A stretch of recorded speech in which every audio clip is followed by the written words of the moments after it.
Assalamu alaikum and a very good morning to all of you. I want to discuss about Sunnah of traveling. I would like to start off by reminding ourselves that the supplication of a traveler are answered by Allah subhanahu wa ta'ala, as was reported to us by our beloved Prophet Muhammad sallallahu alaihi wasallam. So as believers, let us seize this amazing opportunity whenever we travel to supplication to subhanallah, to our Maker.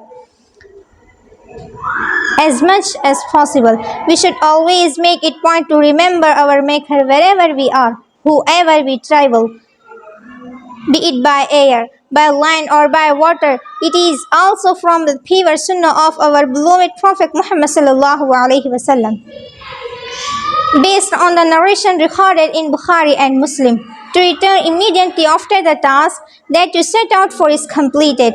He would read, أعوذ بكلمات الله التامات من شر ما خلق. I seek refuge in the perfect words of Allah from the evil that has been created. The individual, the beliefs, the Prophet ﷺ is also reported to have said that the individual who returns home in the night should not disturb his family unless he has already informed of his arrival.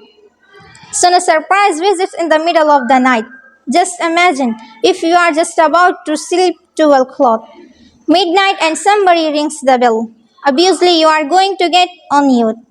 There is a lot of wisdom behind the insurrection of the Prophet ﷺ as at times.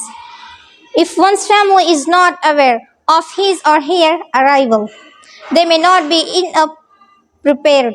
They may not be in a start of proper. Start the welcome that individual, the best of manners. Occurring of the narration Bukhari and Muslim.